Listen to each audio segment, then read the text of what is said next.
मित्रांनो, टिपिकल मसाला फिल्म्सच्या गदारोळात एखादी मिनिंगफुल फिल्म थिएटरमध्ये बघायची राहून गेली किंवा आपल्याकडून मिस झाली याची खंत तुम्हाला बऱ्याचदा वाटली असेल. मला तर बऱ्याचदा वाटली. यावेळी तसं वाटू नये म्हणून 3 दिवसाने का होईना पण आज मी घात नावाचा मराठी सिनेमा थिएटरमध्ये बघण्याचा घाट घातला. कारण समीक्षक वर्तुळात या सिनेमाबद्दल बरंच कौतुकास्पद ऐकू येत होतं. गेल्या वर्षी बर्लिन फिल्म फेस्टिवलमध्ये झालेला याचा प्रीमियर. नमस्कार मित्रांनो, मी अजिंक्य उजळमकर आणि तुम्ही बघत आहात नवरंग रुपेरीचे यूट्यूब चॅनल. आणि आज मी थोडक्यात रिव्ह्यू करणार आहे घात या मराठी सिनेमाचा. मित्रांनो, कथानकाची आउटलाईन आहे महाराष्ट्रातील नक्षलवादी प्रभावी क्षेत्रातील एका मोस्ट वॉन्टेड नक्षली आणि त्या एरियात नव्याने जॉईन झालेल्या असिस्टंट पोलीस कमिशनर मधील संघर्ष. यात रघुनाथ नामक नक्षलीच्या भूमिकेत आहे मिलिंद शिंदे, तर पोलीस अधिकाऱ्याच्या म्हणजेच अमित नागपुरेच्या भूमिकेत आहे जितेंद्र जोशी. असिस्टंट कमिशनर अमित नागपुरे यांनी रघुनाथचा एन्काउंटर केल्याची ब्रेकिंग न्यूज आल्याच्या काही दिवसानंतर रघुनाथचा भाऊ आहे, जो स्वतः त्याच्यासोबत नक्षली चळवळीत असतो, ज्याचे नाव आहे फाल्गुन, जी भूमिका केली आहे धनंजय मांडावकर याने. तर हा फाल्गुन असतो कमिशनर नागपुरेच्या मागावर त्याला संपवण्यासाठी. का तर रघुनाथच्या एन्काउंटरचा बदला घेण्यासाठी म्हणून. पण जेव्हा नागपुरेला संपवायची वेळ येते तेव्हा अनेक धक्कादायक सत्य समोर येतात. कोणाच्या? तर फाल्गुनच्या आणि प्रेक्षकांच्या. त्याची इथे मी काही स्पॉइलर देत बसणार नाही. मित्रांनो, जल, जंगल आणि जमीन या 3 चॅप्टरमध्ये विभागलेली ही कथा आहे आणि ही कथा लिहिली आहे छत्रपाल निनावे आणि विकास मुडकी या जोडीने.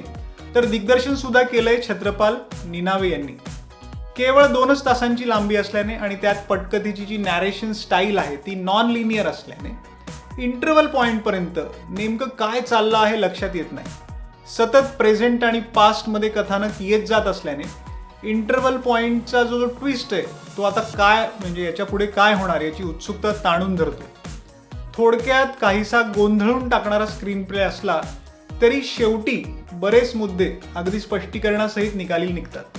दिग्दर्शक छत्रपाल निनावे यांनी पटकथेला दिलेली जी ट्रीटमेंट आहे ती काहीशी आर्ट फिल्म अथवा पॅरल सिनेमा ज्याला आपण म्हणतो त्याच्यासारखी असल्याने घडणाऱ्या प्रत्येक घटनेमधून जे काही सांगायचं आहे, जे अंडरलाईन करायचं आहे, मग त्या जंगलातील आदिवासी लोकांवर सिस्टीम अथवा नक्षली या दोघांकडून होणारा अन्याय असो किंवा मग चांगल्या किंवा वाईट सिस्टीममधून बाहेर पडण्यासाठी 2 प्रमुख पात्रांचा जो प्लॅन असतो तो असो, ते थेट नाही आहे, म्हणजे डायरेक्ट नाही आहे. त्यामुळे इथे तुम्हाला रीडिंग बिटवीन द लाईन्स करावं लागतं आणि त्यामुळे होतं काय तर ओव्हरऑल हा एक 2 क्लास एक्सपिरियन्स देणारा सिनेमा ठरतो.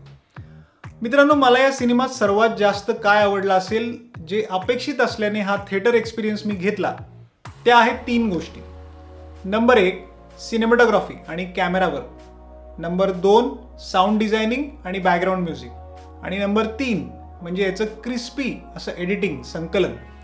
सिनेमॅटोग्राफर उदित खुराणा यांच्या कॅमेऱ्याने जी कमाल केली आहे ती जस्ट लाजवाब आहे. जंगलातील दाट अंधारातील दृश्य किंवा घनदाट झाडीतील दृश्य, जंगलातील तलावाकाठची दृश्य, ओव्हरऑल फास्ट अशी कॅमेरा मुवमेंट पात्रांच्या मागे फिरणारी, अशी एक ना एक फ्रेम कमाल आहे मित्रांनो. हे सर्व दाखवताना जो साऊंड डिझाईन केलाय मधुर गोस्वामी यांनी तो केलाय. तर मधुर गोस्वामी यांनी तो जो साऊंड डिझाईन केलाय तो तर आहा, असं वाटतं आपण स्वतः जंगलात बसलोय प्रत्येक पात्रासोबत, इतके बारकावे त्या साऊंड डिझाईनिंगमध्ये आहेत.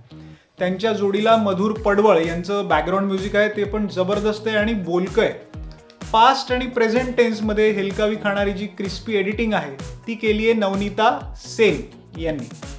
मित्रांनो, ही जी नावे आहेत ना ती त्या लोकांची आहेत ज्यामुळे घात हा एक आंतरराष्ट्रीय म्हणजे इंटरनॅशनल लेवलचा सिनेमा झाला आहे, ज्यामुळे तो बर्लिनसारख्या आंतरराष्ट्रीय फिल्म फेस्टिवलमध्ये स्टँड झाला आहे. अशी टीम घेतल्याबद्दल दिग्दर्शक निनावे यांचं खरंच कौतुक करावं लागेल. अभिनयाच्या बाबतीत जितेंद्र जोशी, मिलिंद शिंदे, आदिवासी महिलेच्या भूमिकेत सुरुची अडारकर, शिवाय धनंजय मांडावकर आणि जनार्दन कदम या सगळ्यांनीच परफेक्ट काम केलंय. मित्रांनो, एकंदरीत एक मिनिंगफुल सिनेमा बघितल्याचा म्हणजे अगदी श्याम बेनेगल आणि गोविंद निहलानी स्टाईलचा आनंद देणारा हा घात सिनेमा आहे. आउट ऑफ 5 मी याला देईल 3.5 स्टार्स. थिएटरमध्ये मिस होईल, पण OTTवर आल्यावर सोडू नका. आणि बेस्ट एक साऊंड एक्सपिरियन्ससाठी हेडफोन लावून बघा. मित्रांनो, तुम्हाला आमचा आजचा घातचा रिव्ह्यू कसा वाटला आम्हाला नक्की सांगा आणि नवरंग रुपेरीच्या YouTube चॅनलला सबस्क्राईब नक्की करा. धन्यवाद.